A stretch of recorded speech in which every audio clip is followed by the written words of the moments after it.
ना प्रत्येक घरामध्ये ना भांड्यांचा आवाज खूप येतो.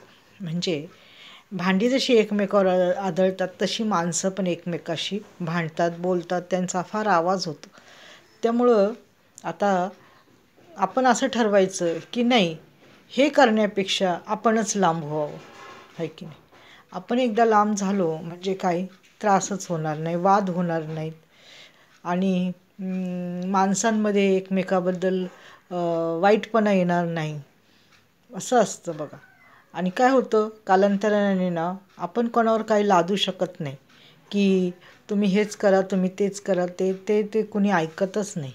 सून असो, मुलगा असो, मुलगी असो, जावई असो, कुणीही असो, कुणी कोणाचं ऐकत नाही. त्यांना फक्त गरजेपुरतं एखादं माणूस पाहिजे असतं. त्यांची गरज असली ना ते येणार, पण तुम्ही त्यांना जर एखादा चांगला सल्ला दिला ना तर ते ऐकणार नाहीत. ते उलट आपल्यालाच उत्तर देऊन जातील की नाही, असं नाही होत, असं नाही चालत, असं नाही. मग त्यांची जर गरज असली ना ते आपल्याशी गोड बोलतील आणि त्यांची गरज भागवून घेतील.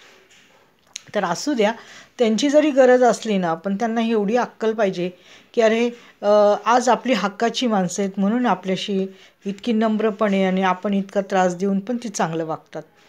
आणि बाहेरच्यांशी तुम्ही असं बघा, 1 मिनटं तरी तुम्हाला उभा करतील का? नाही करत.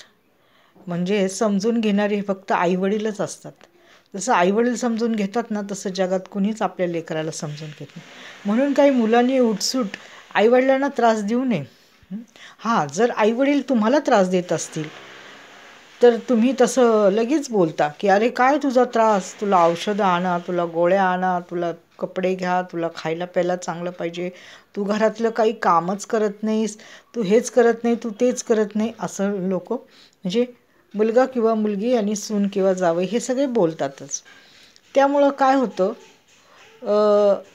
त्यांच्यामध्ये आपण त्यांना एकच गोष्ट मला आता समजली की त्यांना काही वाईट पण सांगायचं नाही आणि चांगलं पण सांगायचं नाही.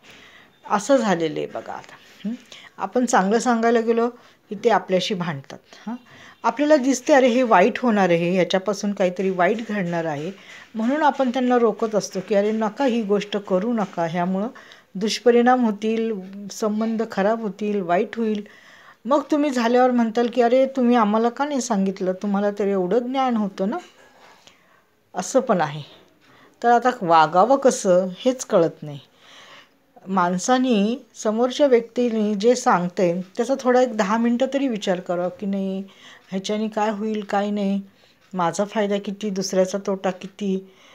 हां, कमीत कमी मी म्हणते आपल्या डोक्याला टेन्शन नाही होईल असं पाऊल उचलावं माणसाने, आणि आपला पैसा जाणार नाही. माझं तर हे मुख्य गोष्ट. आपला पैसा इतरांना का आपण द्यायचा, वकिलाला म्हणा, ह्याला म्हणा, त्याला म्हणा, का द्यायचा? आपण कष्टाने कमवतो. आपण 10 रुपयाची भाजी घेताना 100 वेळा विचार करतो, घेऊ का नको, करू का नको. मग का एखाद्याचा आपण खिस्सा भरायचा.